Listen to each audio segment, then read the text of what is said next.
and you wanted it to be quick. So I cross out all these cuss words. So, all right. Growing Up in Ducktown by Nick Henderson. And Nick, I'll tell you a little story when I get done here about it. Okay. Memories of Ducktown at the south end of Roslyn. What a great place to be in the 1960s. Christmas was always a special time as Grandma Osmonovich would bring out the Lazy Susan and we would all have all kinds of nuts to snack on. Then we would get a Japanese orange. What a great treat. I remember sitting on Grandma's front porch watching the snow come down by the old fashioned street light, then looking up to Brookside to watch the star and cross flash on and off.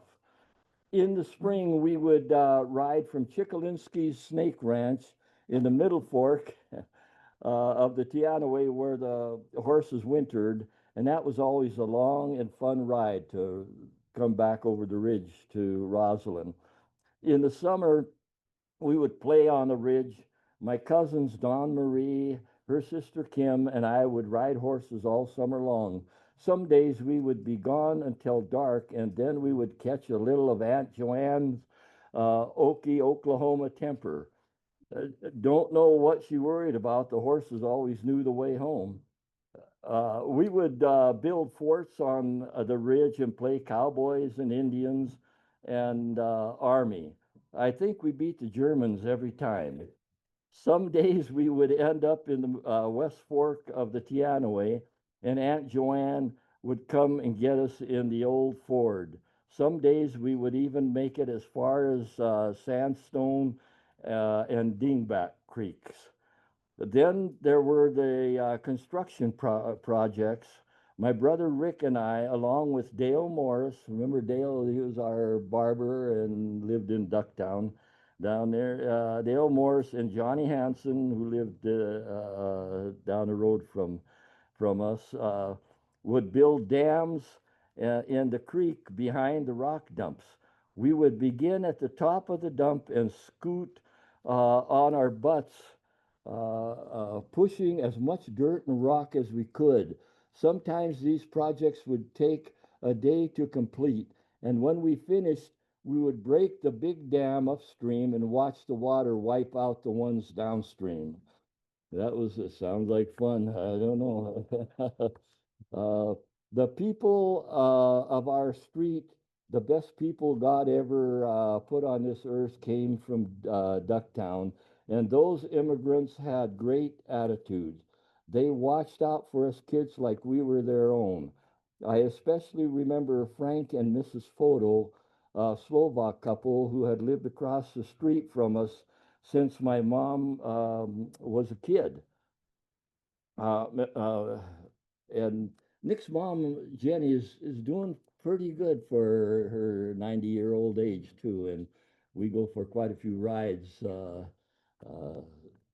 during the week. Uh, and Mrs. Foto would ask me to go up to Carrick's Market and then start telling me in Slovak what she wanted. I could understand a little, but she would go so fast she would lose me. Frank, her husband, would tell her in Slovak that I couldn't understand, and then she would tell me in English what she wanted. She always had a pack of juicy fruit gum. Remember the juicy fruit gum?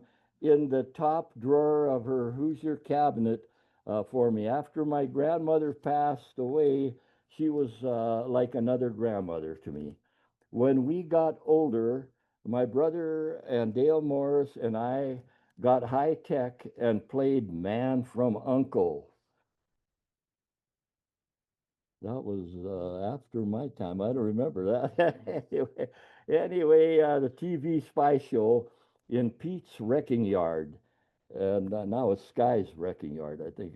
I didn't matter. It didn't matter if the bad guy shot us. We just put on Speedy Salve, in quotes. Speedy Salve is a fictional cure-all, and we went on, and that fixed everything. I now feel a little sorry for Dale's parents Joe and Clara, and Joe's nickname was Koha. And everybody had nicknames except me. Once in a while, we would go upstairs in the Morris house and try imitating the Beatles music. There were only three of us, but we were so good we didn't need a fourth guy. We had toy guitars, and we would use a pot lid to hang from something like the vacuum cleaner for the cymbals. And that's Nick Henderson. And the little story I was going to tell you about Nick, he'd come up, he'd bring his mom up, and we'd have a glass of wine and visit up at the house. And uh,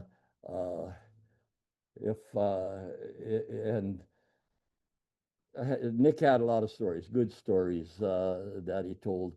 But if he wasn't up the house, he would call me, and if I had a company or somebody in the house, I could never have it on speaker because he didn't mince any words when he'd call me, and if he was complaining about something that went on at work or something, I didn't want the company to hear what he had to say.